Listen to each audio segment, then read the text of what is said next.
So, good afternoon. Welcome to our energy panel, focused on the few €100 billion question of financing European electricity grid. So we thought we have to give it a big euro number in order to grab the attention of all the macroeconomists that are joining for Bruegel events. My name is Georg Zachmann. I'm a senior fellow at Bruegel. Should be my 15th annual meeting by now at Bruegel, and I'm very pleased to have so many people here for this energy session. My suggestion for the way we want to do that, because we have 1 hour, is to first let my colleague Simone Tagliapietra, also a senior fellow at Bruegel, present a bit of a taste bite of our memos to the Commissioner of Energy. And then I thought it would be good to not discuss all the different elements of the energy agenda, but focus a deep dive onto one of the big challenges, at least in our view, maybe one of the most pertinent ones: grid investments in Europe. And that we want to do that together with a really great panel. So I'm very, very pleased to have you all here. I think it's going to be exciting. And finally, we will let the audience join in with a few questions, both in the room and through Slido. So the Slido code is electricity. I hope there's no other event that picked this Slido code. And then you have the opportunity to ask the panelists a few questions, hopefully on the theme of the event today, not so much on potential portfolio cuttings or other more political things. I think that's not the idea of this event. So without further ado, maybe Simone, why don't you just start? Thank you again to our distinguished guest today, for what I'm sure will be an exciting panel concerning one of the most crucial challenges that Europe will have to face, for sure, over the next 5 years. So if we look back at what happened over the last 5 years, I think that when it comes to energy and climate, the last 5 years have been profoundly transformational. I remember that back in 2019, many looked at energy as something where we should only do implementation. But in reality, with the energy crisis, the period we had was profoundly transformative, as we know. And what we have learned over the last 5 years is that if Europe is united in its approach to the energy markets and to the energy system development, we can overcome major shocks that otherwise many of us, I think, out there would have probably thought would be difficult to overcome, as the speed of getting rid of largely of the dependency on Russia. Now, the energy part and the energy transition is going to be at the top of the priorities also for the next 5 years, but under a different framing, which is, of course, the one of the Clean Industrial Deal, predominantly.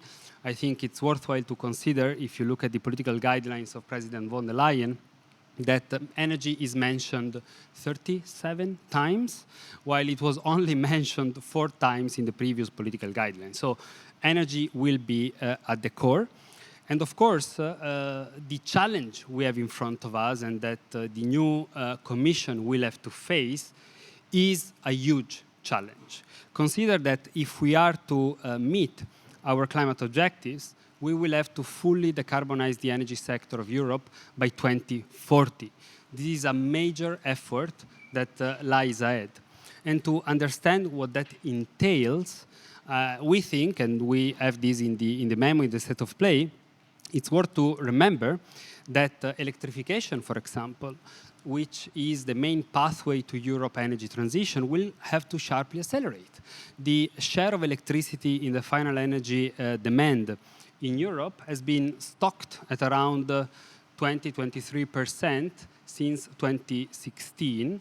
And if we are to reach our climate and energy targets, this share needs to go up to 30% by 2030, 50% by 2040, and 60% by 2050. We need to sharply accelerate the electrification process of our economy.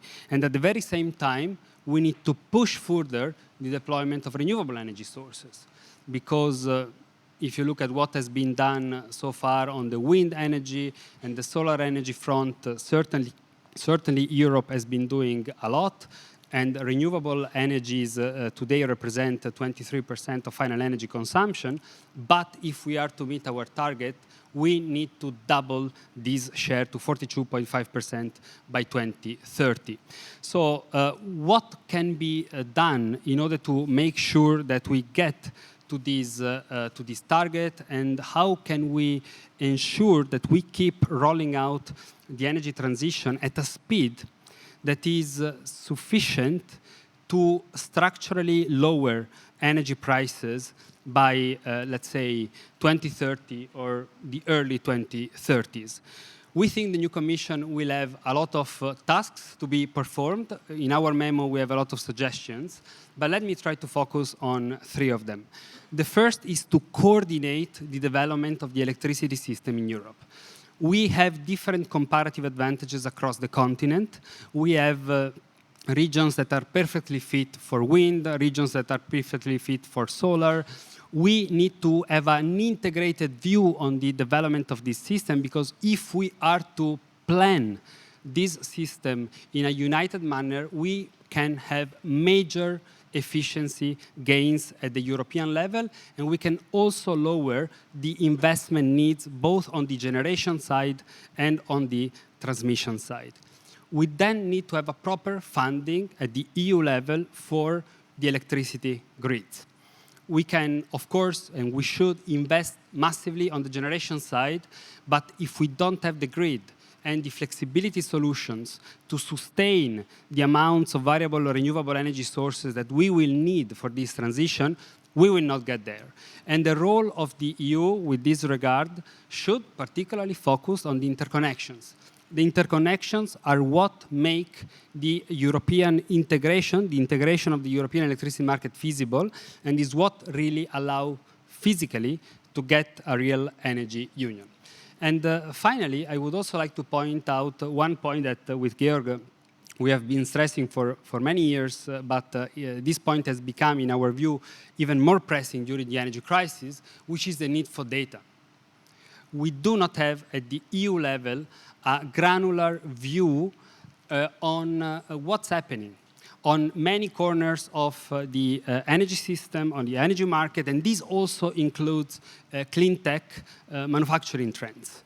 We are running partially this energy transition in the dark, and that's why we think it will be urgent for the new Commission to take up this topic and try to get better energy data at the EU level, because in order to guide this transition in the most efficient possible manner, we need to be well informed, so to exploit all the possible benefits of this integration. I will stop here and open to have the discussion.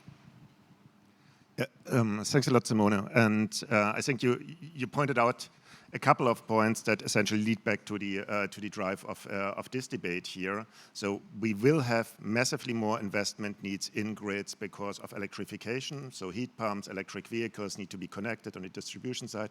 We also will need significantly more investment into grids for getting the single market done and for cross-border exchanges.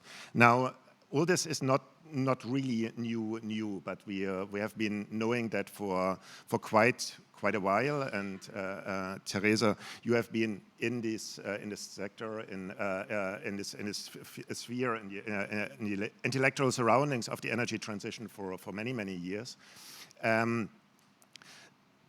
Why didn't we get that? And do you think there is a way that we will be able now to find European tools for investing more into grids on the maybe distribution level, also on the cross-border level? And will that potentially even entail that some of the cost recovery mechanisms, so when tariffs are being paid by consumers, have some sort of joint component, or will we continue to give the money, if we give European money top-down through European funds? So Teresa Ribera, as I probably don't have to explain to anybody here, as Vice Prime Minister of Spain. We are extremely honored to have her here. She is also a Minister of the Ecological Transition. So please.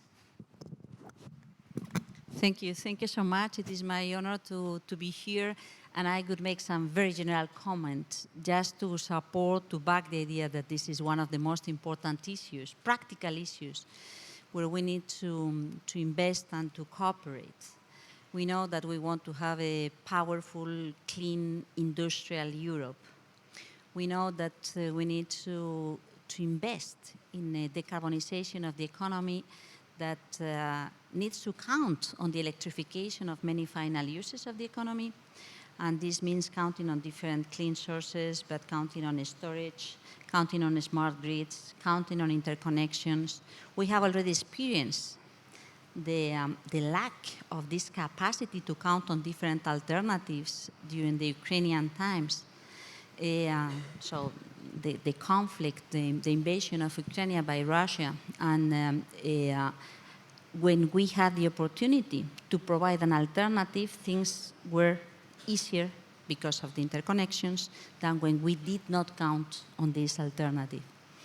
So, because we need to be efficient and smart, because we need to integrate many different sources of electricity, because we need to take into consideration the advantages of these complementarities that could reduce the cost of counting on a sound electricity system, we also need to develop the capacities to store electricity. We know we need to invest in grids. And this is very important. Europe is probably the part of the world where the grids are most modern and are more present, but even though we still need to invest a lot, almost to double the capacity to invest in our grids in the very short term.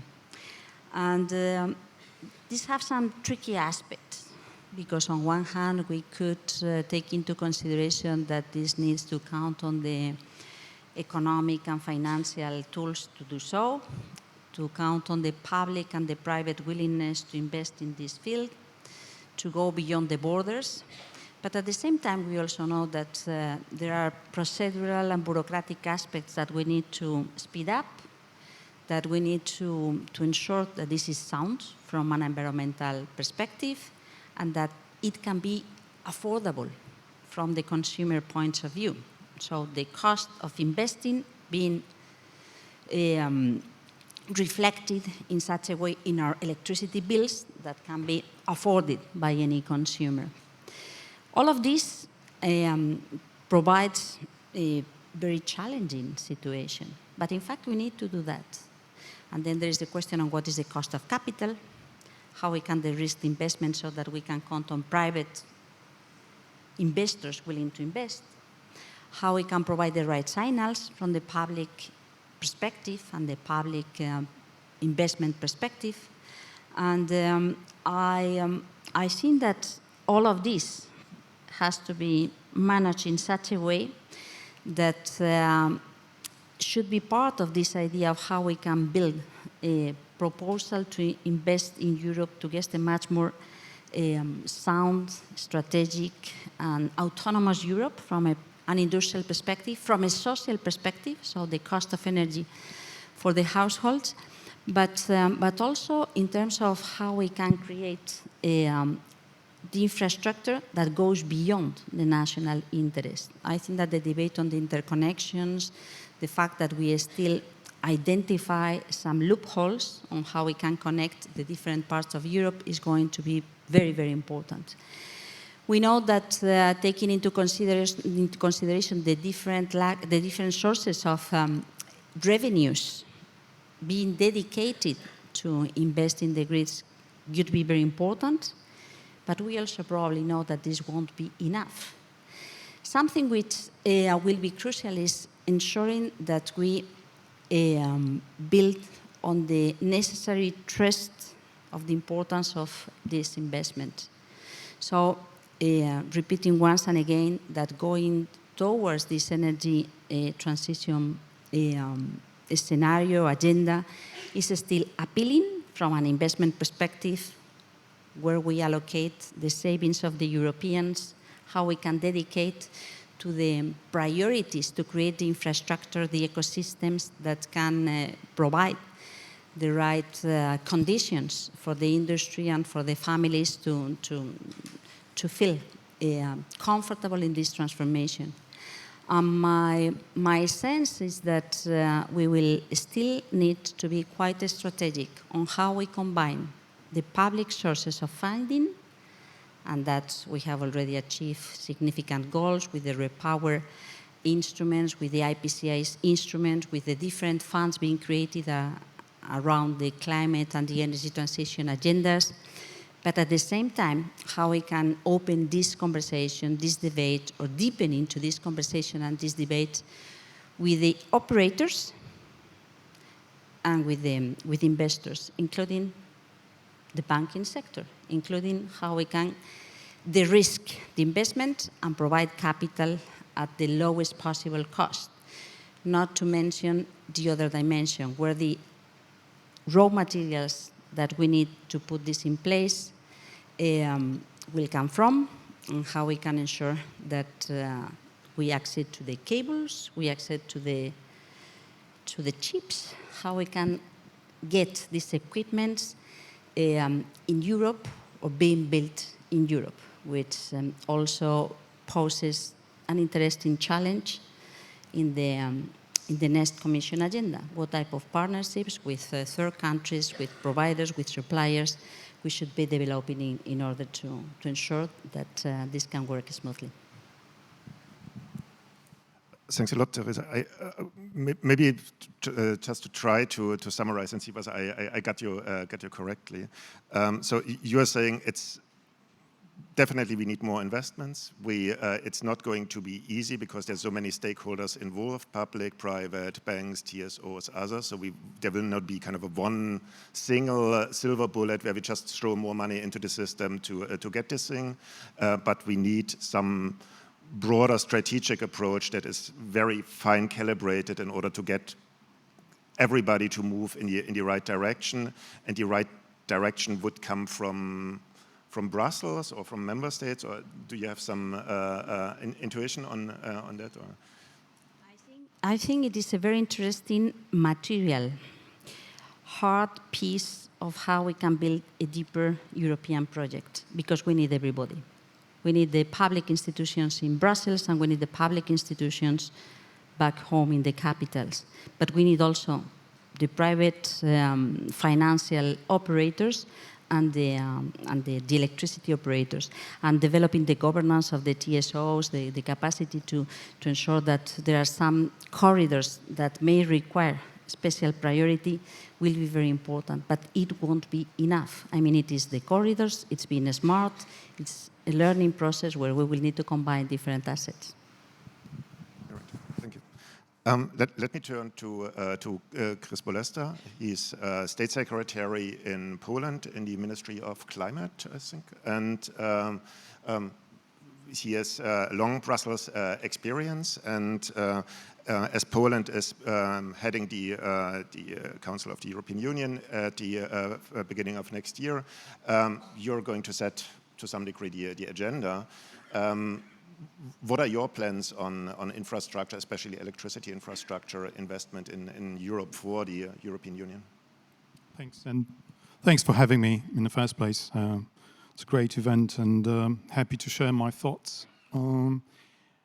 I will probably have to repeat some of the points that you made already. I think it's very important to realize why we're doing this. Why this few billion or trillion euro question. I think first point is that in order to get to climate neutrality in 2050, according to the European Commission estimates, we need roughly to increase power consumption by 350%.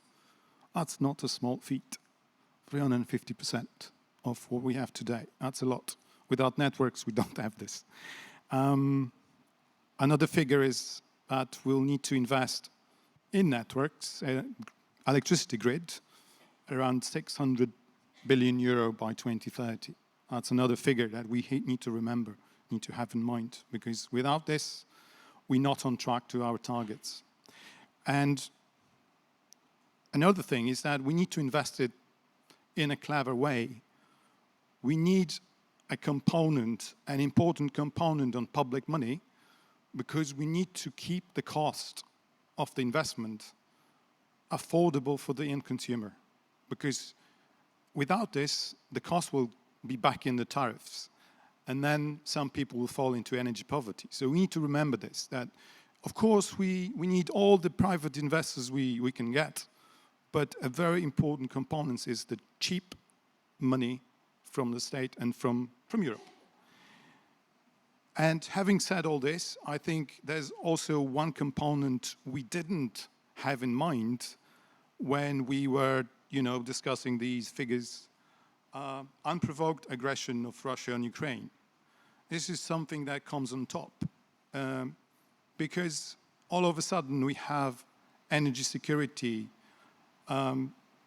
thing again in front of us. And this is resilience, this is security, physical security, and maybe even ownership security, and also security of supply of components to the grid, because this is something quite important, that sometimes we don't have companies in Europe that are capable of producing certain parts of the grid. This is quite a problem, in my opinion at least.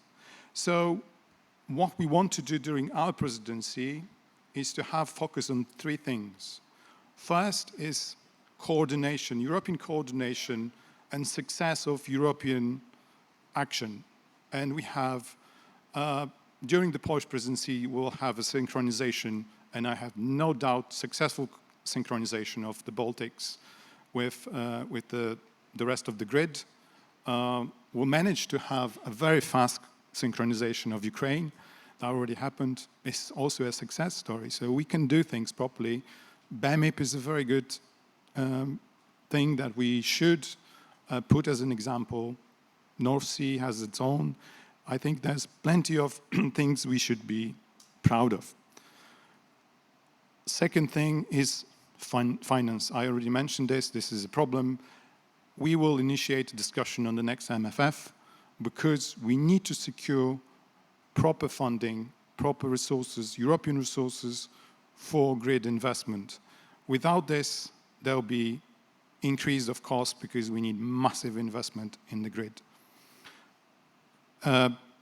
Just to mention CEF, this is a Connecting Europe facility that is a major tool for grid. It's, in terms of amounts of money today, it's ridiculously small. I think we need to ramp it up significantly in order to meet all the targets we have in front of us. And the third thing is the resilience and security. I think this is a component that we'll be discussing also with lessons learned from Ukraine, but also what we can improve in Europe, also covering security of supply, but also a security of supply of parts, clean industry deals, because this also includes the grid component. We need to ramp up our production capacities in Europe. So this is also something that we want to do. So cooperation and coordination in Europe, funding, security, these three things of our coming presidency. Thanks. Many thanks.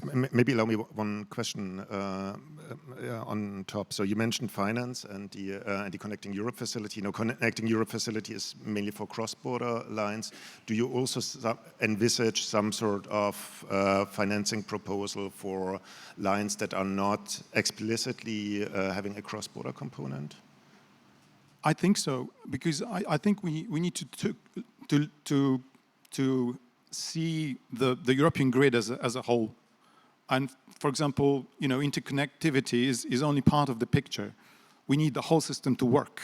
If you have good interconnection but no internal distribution networks, the system will not work properly. And flooding the system with money will not solve all of our problems, as you rightly said. We have flexibility tools, we have new solution technology coming in, vehicle to grid comes to mind.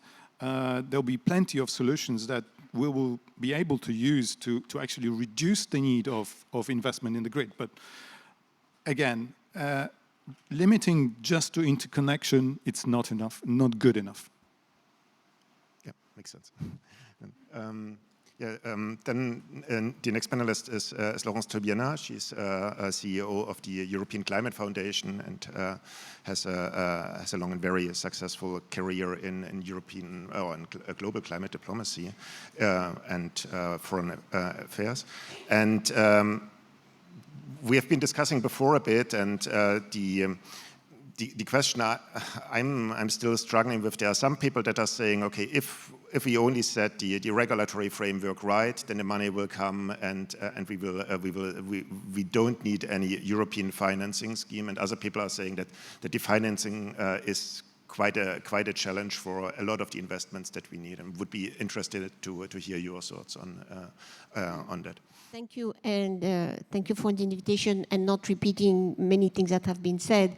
But again, it's really important to remember when we have this energy crisis because of the invasion of Ukraine, the connection of the Ukraine grid was a major success, and the repower we use. So I think we should build on that. A grid is security.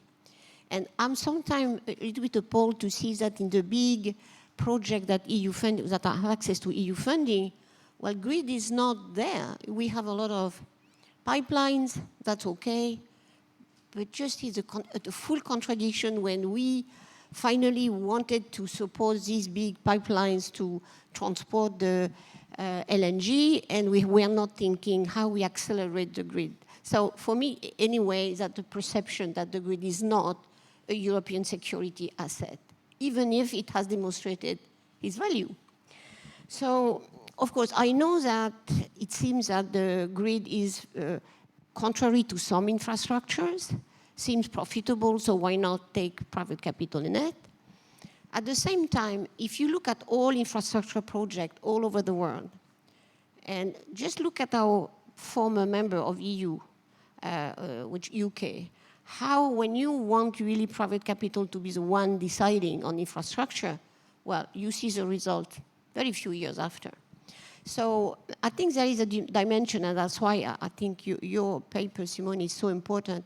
It cannot be something, it cannot be a piecemeal approach. If not, we will have the problem of the metro lines in New York, which is a very famous one. Now you have many lines doing the same thing, and there is no global rationale. That's why I don't think it can be other than a European project. That means that, and because the profit, the benefit of the infrastructure is long-term. And that's why the connection between private capital, the profitability, and of course, who will pay in what period is absolutely crucial. So I don't see a solution, a financial solution, where you do the amortization on the 20, 50, 60 years with only private capital and regulation. I don't see that. Maybe there is a good example. But maybe we can combine the two, but you have to have a European project with a capacity to offer this long-term investment capital that allows the private sector to come in and out. Because do you know any private capital that want to stay 50 years in an activity? I don't know one. Even if, again, you have many investors that would like to come in. The second is what Christophe said.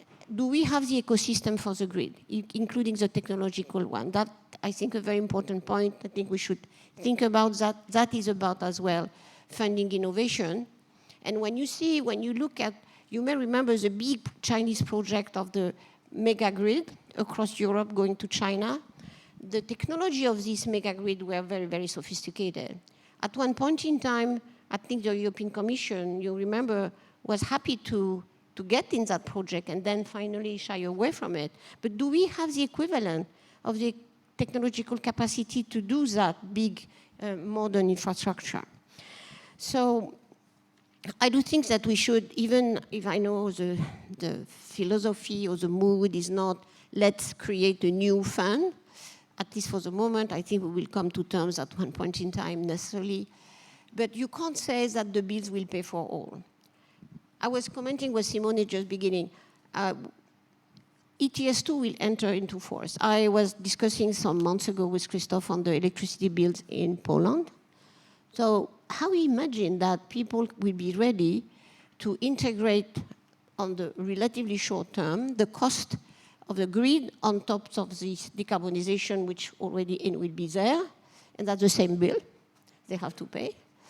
And so I think there is an element of and we know that the social funds that are prepared for that will not make it.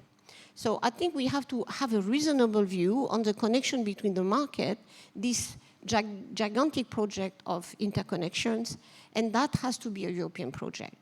I'm French, Teresa is Spanish. You cannot imagine how many years we are talking about the connection, the famous connection. And if not what, Spain or Portugal would transform its electricity in hydrogen to do, that's not rational. So I think that's why I think the Commission has to take over saying it's a European project.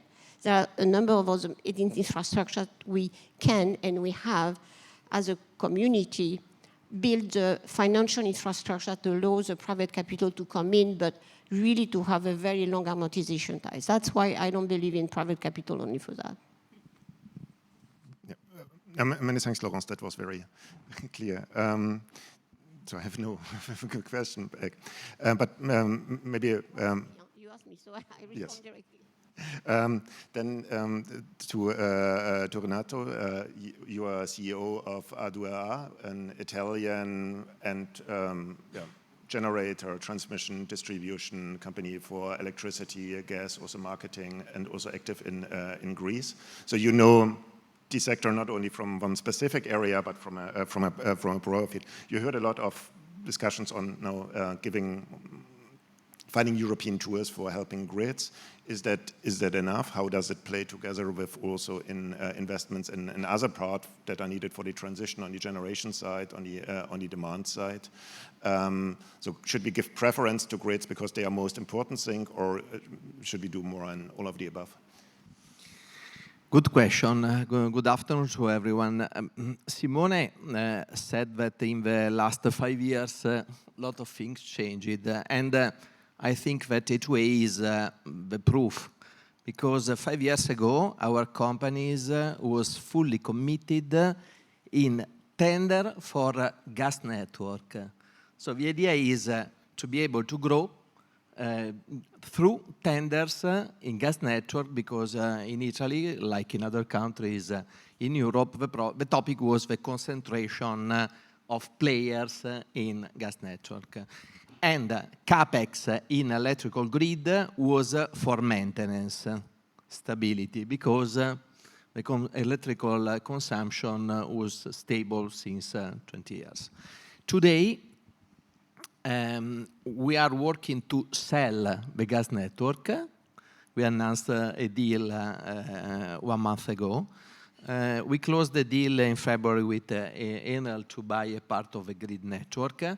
And we triple the CapEx for single pod to be able to increase more or less 60–70% the total peak power of our grid to face the penetration of electricity in our world, so electrical cars, heat pumps, and so on.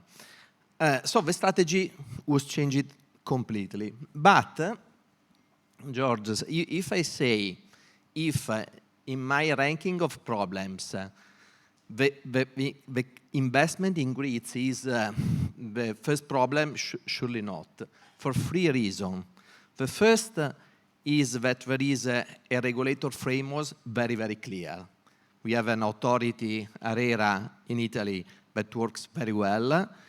And so I am able to organize, to plan the CapEx in the grid in a very clear way. The second is that every euros that I put on the grid, I have a standing ovation of all my investors. So, because it's a kind of CapEx that, of course, is.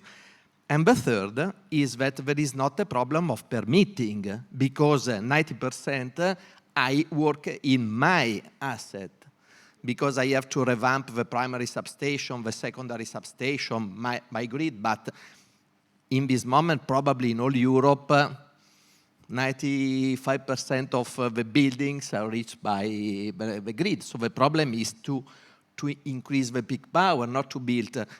So the problem of permitting that, for example, we have in generation, we have not in. And so the planning of investment in grids are, so let's say, so the problem from the side of an operator is simple, let's say. There is a problem of engineering, of supply chain for transformer and so on, but not of deployment. In my opinion, is much, much more complicated, the topic of generation. Because in generation, I see two problems. The first is technology. So, for example, in Italy, you know, our autochthon sources of energy are water, wind, sun, and waste. It's clear that in this moment, the development of renewable is a little bit complex, also for the grid, because we have a lot of sun in all Italy. Wind only in the south, because we have the Alps, so we have a lot of water in the north. We are the third country for hydro production, Norway, France, and Italy. But for the Alps, we have zero wind in all the north of Italy. So wind and sun in the south, but we have not the grid, transmission grid, to bring energy from the south to the north. So in this moment, the total power is 5 gigawatt. We need 30 if you want to have the full potential of renewable in the south. So this is a topic in the table of Terna. There is a big problem of permitting. Probably, you know, in these weeks in Sardinia, there are a lot of manifestation against aeolic production and so on. So is let's say, complicated. And there is a second problem that is business model, because in this last month, I can't, frankly speaking, understand if we want to have a free market for energy or a regulated market. Because theoretically, in Europe, we have generation in free market. So we built a plant and is on the market. But if I look also in Italy, the last decree, so FER 2, FER X, capacity market and so on, more or less all the new plants goes under a contract for difference. That means regulated. No? If the FER X decree brings 50 gigawatt, but more or less is all our PNIEC, our plan for development of renewable in the next year, under contract for difference means that also the generation arrives to be regulated. For a company like us, that is 50% controlled by 2 municipalities, let's say, can be also a good news because there is a reduction of risk, but is absolutely, we need absolutely to know which is the business model to develop the generation in the future in Italy and in Europe.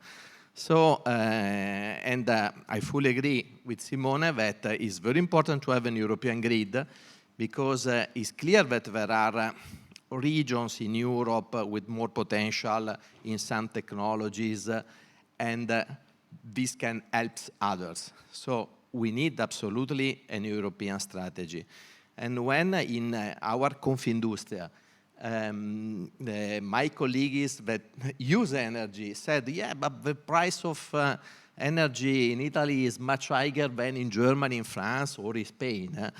Typically, my answer is yes, but it's a geopolitical problem. It's not a problem of generation, let's say, because the cost of an aeolic pole in Italy or in Germany or in Spain is exactly the same. Is linked only to the hours of the wind. For the rest, Vestas sell at exactly the same price to everyone.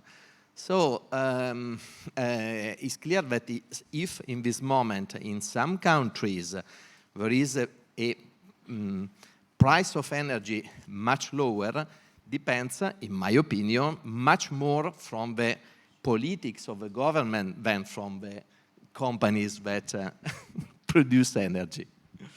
I think that's the Yeah, that's my perfect transition to last question that I would have, and then we can go to the questions from the audience. My understanding is that cost recovery is potentially the most sensitive question that we are addressing when we discuss grids. So to which degree can we put so what Laurence described very nicely, can we put the cost of the massive expansion of both the transmission, the interconnectors, the offshore grids, and also the distribution grids on consumers? And I would see two issues there. One issue is the social issue that Teresa described very clearly, and another issue is the electricity demand that you essentially generate if you put too high cost on the consumers. But because then you might end into sort of a doom loop where you put too high cost on the consumers, you get lower demand, and then the per unit cost would even increase for consumers. And here, maybe the challenge of grid financing is less one of the current regulatory framework that companies are happy with, but is more one that it just becomes completely economically unsustainable and socially unsustainable, and that's where we would need to reflect on. And maybe I can give this thought to you Teresa, to see whether kind of the sort of framing of the question more one of how much have consumers to pay from the investment cost and at which stage is more important than the detailed question of the planning and the financing. Thank you so much. I don't know if I'm going to answer your question, but I will make some comments on what I've heard, because I think that there are things that are important. First message, if the main part of electricity cost is related to fuels, Europe has a problem in the traditional model, but can be quite successful if we make the energy transition. And that we have learned from the Ukrainian crisis, and that we know we have still, with all the difficulties, the capacities. But it's not just the electrons and molecules, it's the industrial revolution, the equipments, the ecosystems, the value chains that are behind that we need to develop with an European mindset, not just with national, domestic, or partial mindsets. That's my first comment. Then we enter into the grids. And I think that, yes, to a certain extent, there is a question on the grids. Not only with the big interconnections, the better connected we are, the more efficient and the lower cost we have in order to develop a backup capacity that doubles the generation capacity. That doesn't make sense. So we have to count on the interconnections to ensure our energy security, but we also have new challenges with the offshore that facilitate the social and environmental support of the local communities, and that is costly and it is technically challenging. And we need smart grids in order to be efficient and in order to ensure that we make the full use of the grid and not just partial use because of security issues. So I think that, yes, we need to invest in the big transmission grids, in the distribution grids. We need them to be modern, and we need to be interconnected, and so on and so on. And it is investment. It's not an expense, it is investment. Then we come into the hardware problems, the materials, the capacities, the whatever, and that's an issue. And we enter finally into what you have pointed out, and I tried to figure out, and Laurence was referring to, how we get the finance, to what extent it is public, private, blending, the risking, cost of capital, so on, and the finance project, the timing to get the returns back. Because if we are expecting to get everything paid in 3 years' time, consumers will not be able to pay that. That will be ruining our economy and our families. So we need to think also in financial terms how we can bridge our needs of today in order to boost our economy, to use it as a driver to modernize many aspects, digital, technical, energy, equipment, industrial, so on, security, but at the same time, how we can do it in a way that is consistent with the different conditions that we are setting around us, on the fiscal rules, on the capital markets union, on the investments appetite, compared with the investments appetite in other countries, even with European money. So I think that my main conclusion is that, in fact, as I said before, it is a great excuse to build Europe, to build more Europe, to get the different players around on how we can think beyond national interest and to build a common project around this, which is quite attractive, quite appealing. I think that we have all the elements to do so. But it is not just a question of finance or a question of technical capacities or a question of national regulators or a question of politics or technologies, generating technologies. I think that there are many aspects that we need to take into consideration, but it is worthy. I mean, I think it is quite appealing for us to do so, and I'm optimistic on how we can reflect that. We have learned a lot. Yes, the interconnection with the Ukrainian grid at the beginning of the invasion was so impressive. We were at the other end of the cable, and our grid operator was a little bit scary. What it is going to happen with this? It was so successful, and I think that we should be doing that because we will need that. So there is no reason why to delay that. It's a good opportunity, but we will need everything. We cannot say this is just for private investors. No, we need to moderate the cost of all these things, even if we have a financial solution that provides the adequate time to get the investment back. And it is not just political or regulation, even if it is a very regulated field, but we also need the understanding of the private operators. Thanks a lot for this very strong call for a positive European project around networks. I think it's very well received, at least by me and hope by many others as well. Let's then open up to the audience. I see one question from Jacob there. Please introduce yourself too. Jacob Kierkegaard from Bruegel. I wanted to talk about one of the questions that you actually haven't, to my surprise, haven't mentioned yet, which is batteries.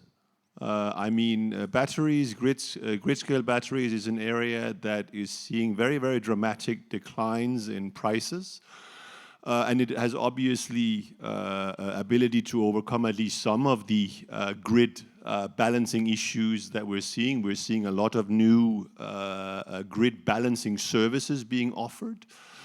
So I guess maybe this is a particular question for Teresa.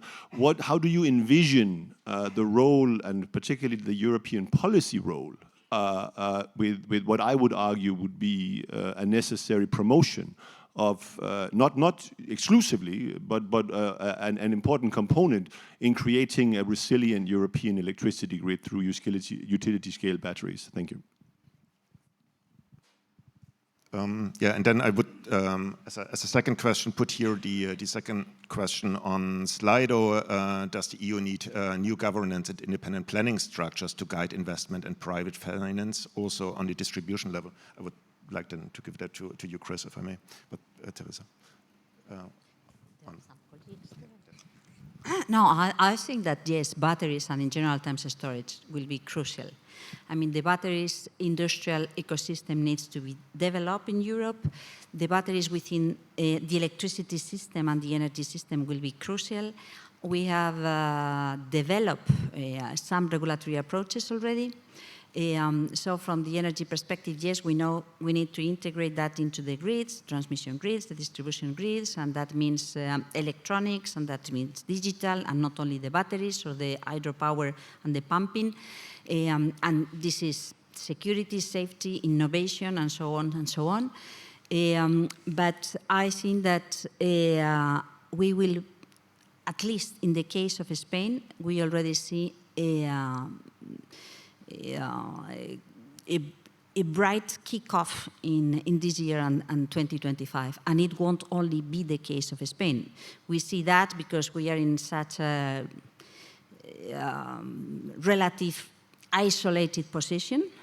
So in order to provide robustness to the system, we need to count on storage solutions, and in fact the market and the investors are realizing that the business case is already there.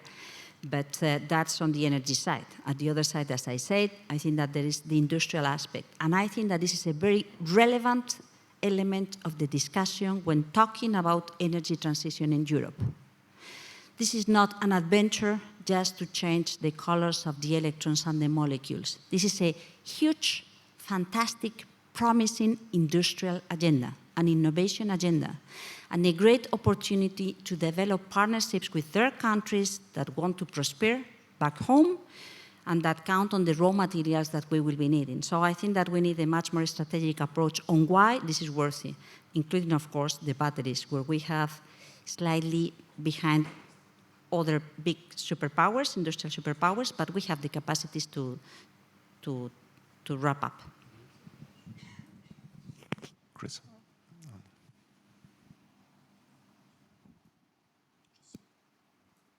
So which one? The one on the governance structure, right?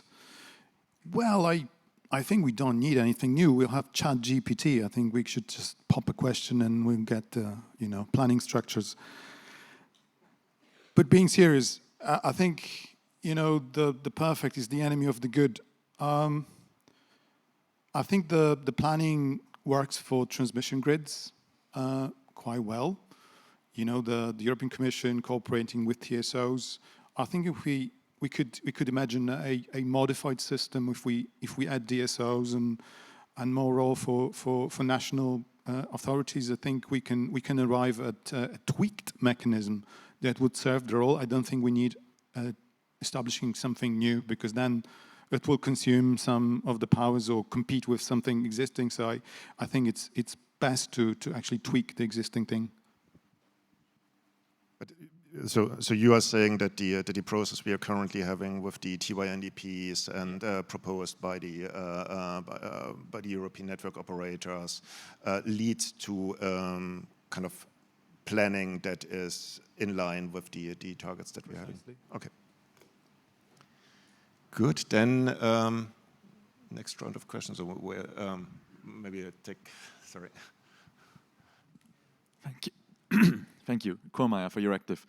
Minister Ribera, you said something very striking when you tied grids to sort of European integration and the European project. Being from the country that you are, I understand that France has, for years now, been blocking interconnection between the two countries. Do you think that this new pitch is something that would bring Paris on board? Or do you think that they would then stand in the way of European integration? I would add a second question to Laurence from the Slido on how do you think the need to increase public spending for energy transition can be reconciled with the need to contain public debt? Maybe first. On this, meaning on this national sovereignty issue, seems that the Pyrenees should be really a frontier because we are afraid of the Spanish and Portuguese electricity. So sometimes I don't understand, but I think I understand that France is at, of course, a big moment. Well, we are a little bit in chaos, as you know, but at least there is a plan that it's shared by many, at least by many political forces, that's a new way for nuclear industry to ramp up. So I think the reason why there was such, but Teresa knows better because she was in the negotiation, I was not, that is how you protect the space for the nuclear renewal, the renaissance, if we had such a competition from cheap electricity from Spain and Portugal. Now, I think the plan, in a way, I hope that now that the plan is decided, that we'll have this big number of big, new facilities. And I suppose the CEO of EDF was there today, so he may have, transmitted your information on his plans. I hope there will be a sort of less tension about, anyway, we will have this power plant, so, okay, no way.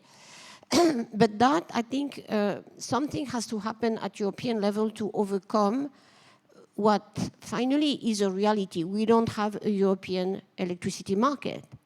And that, I think, is the point. I think we have to disconnect the problems that France makes its choice about having heavy investment, I don't know who will pay for that, by the way, on this nuclear power plant, but that doesn't mean that we don't have to work for a unified electricity market in Europe. And then that will be the decision of the government, the taxpayer, of how they fund that. The second element you mentioned, and I think the problem of the choices, who will pay on the consumers, on the industry, it was a mess until recently. I think all the assessment, as you said, Teresa, do your industries, or you from Italy, do you pay more? Your industry is, you have more competitiveness because your price, and the price was managed clearly. In France, at least it was, for industry compared to the consumers. So we need a little bit of order. If we want a green industrialization across Europe, electricity and energy is a super, super important element of the competitiveness. So we can't play games. I know we are not there, but I think it should be a strong argument. Everyone can invest in the technologies they want, but we need at least to have a broader view of how we transform the industry. So that's why. And then the problem of really feeling in France how now people don't believe us, so the ones who push for renewable energy, that it is a cheap energy. Nobody believes us now, because that doesn't translate into the bill. So we can't continue very much on these tricks. So I think, and that IT at that particular moment, the things has to come from Brussels. It cannot come from capitals now. Teresa. No, thank you. Thank you for the question. I honestly think that we need to do that. Each member state can decide how, according to the society preference, the capacities of the business community, can organize its generation and so on. But I think that interconnecting saves money for consumers, saves money for the system, the European system, provides a reasonable size, geographical size for the whole market, and works to a certain extent as a storage system. And I think that I come back to the Ukrainian crisis, but I could also raise the flag of droughts. And I remember 2 years ago when the big drought, with the update of the nuclear plants in France, there was a big issue of security, electricity security in France. And of course, they were counting on all the neighbors to be able to provide electricity to the consumers, from Spain, from Italy, from Germany, the Netherlands, and so on. And I think that we never know when we may have a problem and where this problem may be.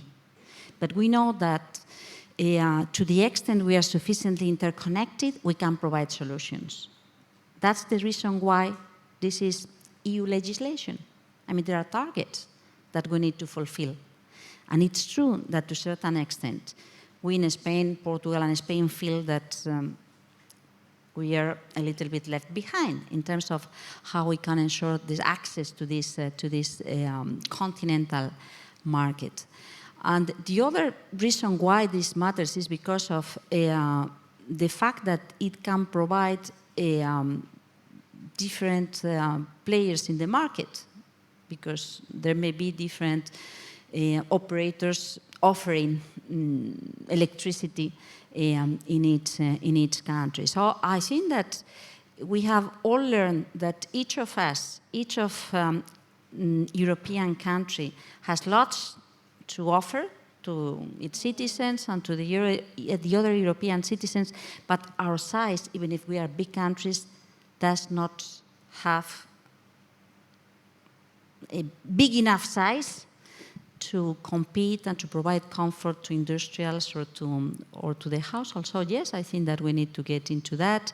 My impression is that France is a quite European convinced country, and I think that for many reasons, political, industrial, energy, safety, security, this has to happen. This will happen.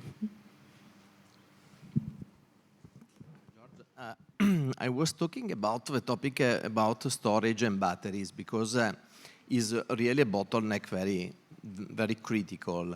I am a little bit optimist because I see, for example, in Italy, we are one of the biggest producers in the world in steel or paper, completely without raw material, so simply with recycling. And so I think that the path is, of course, recycling. You know, the EU Commission said that in 2050, 80% of the raw material for a new battery have to arrive from recycle. But we have absolutely to work in this direction. And in this moment, I don't see enough commitment in standardize from a technical point of the battery. So simply the case.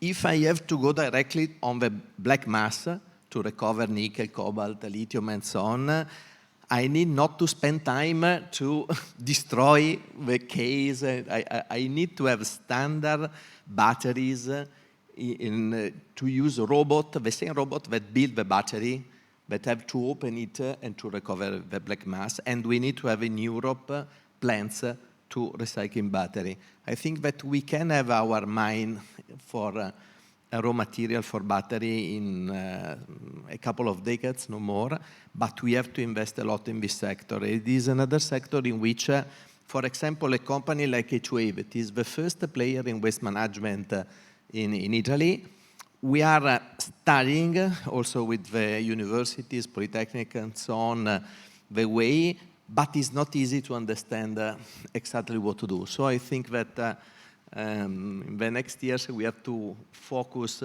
much better in this field because it's completely key. Ecosystem idea that Christophe was building. We need the ecosystem around that. And that's super important, your point, really. And we need a regulation that asks for 90%, 95% with dates.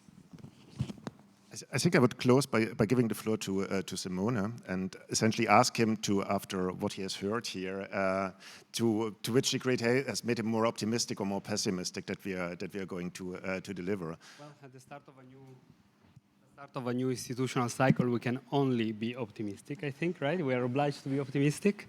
And I think this conversation gives the flavor about the scope of the challenges ahead, but also the complexity of the technicalities.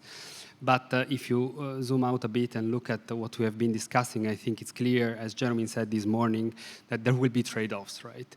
So we will need to massively invest in this development of the energy system, while at the same time ensuring the social fairness of this transition and fostering the industrial competitiveness. And several will be the trade-offs that policymakers will have to face. Our hope is that the discussion around these trade-offs will be as transparent, open, and honest as possible. And as Bruegel, we will, in the coming years, continue to provide our best to try to inform this conversation, because the distributional implications for households, industries, of what we are discussing here are substantial. And we need absolutely to get it right. Otherwise, this transition might, I am afraid, bump into significant political problems in the coming years. I will stop here. So, many thanks. I think I had a very exciting debate. I enjoyed it a lot. Please join me in thanking the panelists for their contributions, and I hope you enjoy the next session.